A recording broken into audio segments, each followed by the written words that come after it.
हम टीवी पर एक तवील अरसे से प्रोग्राम करने वाले समर अब्बास मेरे पुराने कोलीग।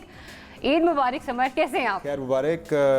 इतना तवील अरसा चैनल को भी आए हुए नहीं हुआ। 5 साल तो हो ही गए। बहुत तवील कर दिया आपने। 5 साल तो हो ही गए। 5 साल हो गए बिल्कुल, है ना। और फिर तो दो आपको दफा बहुत बहुत ईद मुबारक। आपके देखने वालों को बहुत बहुत ईद मुबारक। और मुझे थोड़ा सा साजिश राना साहब कहते मेरे साथ ही है, लेकिन साजिश असल में मेरे साथ ही है। सारे कबाब टिक्के एवरीथिंग आपने राना साहब के सामने रख दिए हैं और राना साहब ने आके कब्जा कर लिया। नहीं, ऐसा कुछ नहीं है, ऐसा कुछ नहीं है, ऐसा कुछ नहीं है। Switch the seats. No issues. नहीं, आपने सारा माल जो है ना सारे कबाब सारे टिक्के राना साहब जो है ना उनकी निगाहों नहीं, एक काम कर लेते हैं आप। ये बाद में क्योंकि ईद पे खुशियां शेयर की जाती हैं। समर अभी इतना पेट भर के बैठे हुए हैं, मुझे और समर से खाने ये हम शेयर कर लेंगे। नहीं, बस ये तबील से मुराद ये था कि हमारे जितने भी कॉलीग्स यहाँ पे बैठे हैं माशाल्लाह इन सबका मीडिया में बहुत एक लंबा करियर है। अफसर से जरा स्टार्ट लेते हैं। अफसर, कितने साल हो गए आपको मीडिया इंडस्ट्री में? मुझे लगता है उतना तवील सफ़र नहीं है जितना हमारे, क्योंकि आज ईद का दिन है, हम कोई भी बात कर सकते हैं। सो कई दफ़ा मैं किसी शोज़ में जाती हूँ, उस दिन भी वो मुझे मेरा तारुफ उन्होंने कराया सीनियर सहाफ़ी और तज्ज़ियाकार। मैंने कहा भाई 2013 में तो मेरा करियर स्टार्ट हुआ, पहले मैं पढ़ रही थी।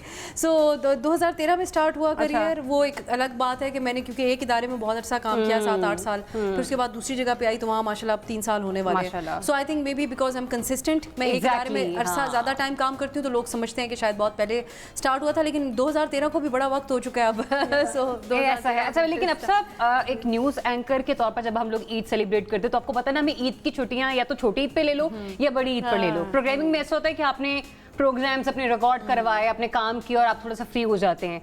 तो उस टाइम की ईद ज़्यादा फैसिनेटिंग होती थी या प्रोग्रामिंग करियर की ईद आपको ज़्यादा फैसिनेट कर रही होती है? पहले एज इन लाइक जब मैं खबरें पढ़ रही थी तो तब भी ऑब्वियसली क्योंकि मैं कराची में रहती थी, मैं इस्लामाबाद से ताल्लुक़ रखती हूँ, यहाँ पे फैमिली थी, सो बड़ा ट्रिकी होता था एक ईद वहाँ पर अकेले गुजारना, काम पे होना। सो ऑब्वियसली अब थोड़ा सा एक थोड़ा मार्जिन मिल जाता है कि आप, और मेरे लिए तो मैं क्योंकि अब इस्लामाबाद में रहती हूँ तो मेरे लिए इससे बड़ी कोई बात ही नहीं है। अब तो हर दिन आपका फैमिली के साथ गुजरता है। So I think it's a very positive change and I am really appreciating it. नहीं, इस चीज़ को तो मैं खुद भी अप्रिशिएट करूँगी क्योंकि मैं भी रिसेंटली अभी लाहौर मूव हुई हूँ और फैमिली के साथ टाइम जब आप स्पेंड करते हैं ना तो मैं कहती हूँ हर दिन चांद रात है, हर दिन आपकी ईद है। राना मुबशिर साहब, ख़वातीन की जो ईद है वो थोड़ी सी मुख्तलिफ होती है, लेकिन मर्दों की जो कुर्बानी वाली ईद है वो सबसे ज़्यादा मुख्तलिफ होती है।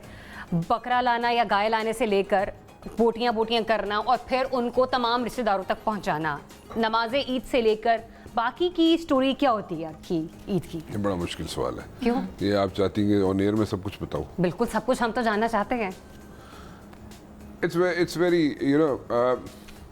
फैमिली के साथ जो जलन कर जाए ना बंदा। I live with my father and my kids, ठीक है जी, and my kids are like my friends and my father is also a friend, ठीक है।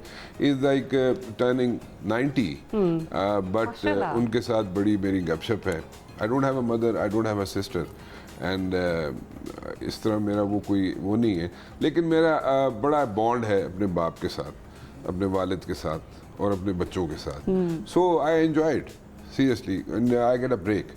A break in the sense कि you know when you're working over here, you understand this कि it's like very tedious. At times it's taxing also. और उसमें time कम ही मिलता है आपको। सो मुझे एक थोड़ा सा ब्रेक मिल जाता है, थोड़ा सा मैं उनके साथ जरा गपशप लगा लेता हूँ। तो वो भी आपकी, क्योंकि एक नॉर्मली अमूमन हम जितने भी करंट अफेयर के आप लोग एंकर हैं, क्योंकि मैंने भी एक टाइम तक करंट अफेयर किया है, सो उसमें ये होता है कि वो ही चीज़ आपके बॉडी लैंग्वेज में भी तारी होती है, वही आपके जहन में भी है, वही आपके हर एक चीज़ के साथ साथ आप कनेक्ट होते हो। लेकिन ईद वाले दिन में आपको फैमिली के साथ टाइम स्पेंड करने का एक अच्छा मार्जिन मिल जाता है। यशफीन, आपकी तो ईद माशाल्लाह बच्चे भी आपकी ज़िंदगी का बड़ा खूबसूरत हिस्सा है और जब भी आपके घर में भी कुर्बानी का जानवर आता होगा तो आपसे ज़्यादा या भाईजान से ज़्यादा उन बच्चों को होता होगा कि कोई उसकी रस्सी पकड़ के लेके जा रहा है, कोई कुछ कर रहा है। तो जिस दिन बकरा या कुछ भी जानवर, मुझे बताइएगा आप लोग क्या ज़िबा करते हैं, बच्चों के चेहरे पर आपको क्या नज़र आता है, क्या तासुरात होते हैं? ईद का दिन जो है वो मुझे लगता है कि मैं अक्सर ये ईद शोज़ पे कहती हूँ कि 2-3 साल पहले तक ईद बड़ी एक नॉर्मल सा दिन होता था मेरे लिए। कम से कम मैं शायद उन लोगों में से थी जो कहते थे कि ईद का दिन है, छुट्टी है, आराम करते हैं आज। बट जैसे जैसे अब मेरे बच्चे बड़े हो रहे हैं, खासतौर पर मेरी बेटी, एक तो वो तैयारी का बहुत बड़ा एलिमेंट है अब कि चूड़ियाँ लेनी है, मेहंदी, मतलब वो एक पूरा प्रॉपर मेरे घर में अभी एक एक्साइटमेंट होती है। और इसलिए आप अपनी तैयारी से ज्यादा बेटी की तैयारी पर तवज्जो देती अच्छा, हैं। मुझे बचपन से तैयार होने का शौक नहीं है, पता नहीं वो किस पे चली गई है, उसे तैयारी का बहुत शौक है। अच्छा। और वो मतलब ये होता है कि मैं मेहंदी लगवा रही होती हूँ उसको, तो वो ना मुझे टेढ़ी आंख से देख रही होती है कि इस पे भी लगवा लूँ, फिर जब यहाँ लग जाती है फिर कहती है अब यहाँ भी लगवा लूँ, तो उसकी ना वो वाली तैयारी और एक्साइटमेंट होती है। तो एक तो वो एस्पेक्ट है। और कुर्बानी की ईद का जहाँ तक ताल्लुक है, मैं personally I don't know right word क्या होगा, I am kind of phobic जब एनिमल्स की आप बात करते हैं, तो मेरा कोई ताल्लुक नहीं है कुर्बानी के पूरे प्रोसेस के साथ। कोई So that's my पकाना husband. शकाना कुछ नहीं? अच्छा, वो तो मैंने 1000 दफा डिक्लेयर किया इस पे कि पकाने के साथ तो कोई चक्कर ही नहीं है ना, मतलब I don't have anything to do with the दोबारा हम ईद किचन। की यादें ताज़ा करते हैं, हम व्यूअर्स भूल जाते हैं, मैं भी भूल जाती हूँ हर ईद पे बताती हूँ कि खाना पकाना आपकी डोमेन नहीं है। खाने से ताल्लुक है, खाने से ताल्लुक वो तो आपका भी है ना, और आपकी खाने में से आती कोई है। ताल्लुक नहीं है। समर, सुना है कि आप हमेशा से बारबेक्यू के शौकीन रहे हैं। जी हाँ। उस पर तो मैं बाद में आती हूँ, क्योंकि खाने पकाने की बनाने बात का हो भी। रही है, बनाने का भी, तो मैं उसी की बात कर रही हूँ। बारबेक्यू पार्टी का बस कल प्लान कर लेते हैं। हाँ, ये तो है ना? आज नहीं, कल। आज कसाई नहीं मिला ना असल में। ओहो, ब्रेक की तरफ बढ़ते हैं, ब्रेक से वापस आते हैं तो समर की तरफ से कंटिन्यू करेंगे और उनसे जानेंगे कि बारबेक्यू का जो ये बड़ा तस्करा कर रहे थे, इनकी प्लानिंग कैसे होती है, कितनी बोटियों को ये मसाला लगाते हैं, और टेस्ट भी क्या उतना ही लजीज होता है। एक छोटी सी ब्रेक के बाद दोबारा हाजिर होते हैं। Stay tuned.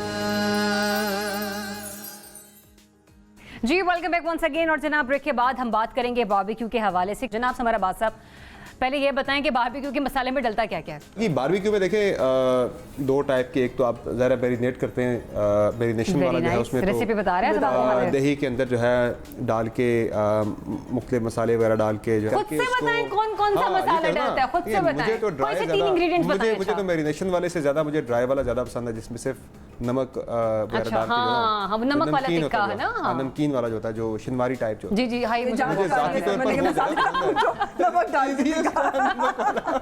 होता भी वैसे इजी है, उस चर्बी का भी बड़ा मजे का बताने टेस्ट होता है। बताने में भी आसान और बनाने में भी आसान। तो वैसे मैं तो ये करता हूँ कि अपने कज़न एक मेरा है, बड़ा मेहनती है बेचारा, तो मैं उसको लगा देता होता हूँ, यार ये अंगीठी आ गई है, ये कोयले सारे मैंने इंतजाम कर लिया है, अब तू जाने तेरे काम जाने। वो बेचारा लगा रहा होता है तो हम फिर खा रहे होते हैं साथ, उसको हौसला अफजाई मसाला मैंने बड़ा अच्छा बनाया था आग लगाने तक काम ये देखिए, इसमें आप ना मक्खन लगाते रहे, आप मक्खन लगाते रहे, मसाले आपका वो बंदा दूसरा लगाएगा, आप उसकी सिर्फ हौसला अफजाई करते रहे, यार क्या कमाल तूने बनाई यार। अगले वाला वो उससे भी ज्यादा मैंने कहा यार भाई ये वाला चेक करना, ये उससे ज्यादा अच्छा बना। अच्छा, जब तारीफ की बात होगी तो थोड़ा सा आगे बढ़ते हैं, रैपिड फायर खेलते हैं और फिर मैं तारीफ करूंगी कि किसने सबसे बेहतरीन खेला। हम आपसे स्टार्ट करेंगे। मतलब राना साहब ने तो हमने स्किल्स का जो मयार चेक करना है, वो तो हमने उनसे गाना सुनकर करना है, तय करना है। नहीं, क्यों जा सकते हैं आप? मूड अच्छा हो जाए। नहीं, अभी आते हुए स्टूडियो में दाखिल होते बड़ा अच्छा गुनगुना रहे थे राना साहब। यार, आपने एक सियासतदान को गाना सुनाया तो मेरे सामने ही। अब सर कह रही है कि स्टार्ट आपको कवाली इतने माहौल। बड़े सियासतदान को मेरे सामने आपने गाना सुनाया। कौन सा राना साहब? कौन से? नाम ले कौन से सियासतदान को नाम ले सर, नाम नाम ले, किसके सामने गाना गाया था? नहीं ले सकता नाम, लेकिन बस आपने फिर ये सुनाया बात है, आपको सियासतदान का नाम ही नहीं याद सर, आपको नाम याद है मुझे। हमारे व्यूअर्स बड़े सियाने हो गए हैं राना साहब, मसला बड़ा एक्चुअली गाना सुनाया है।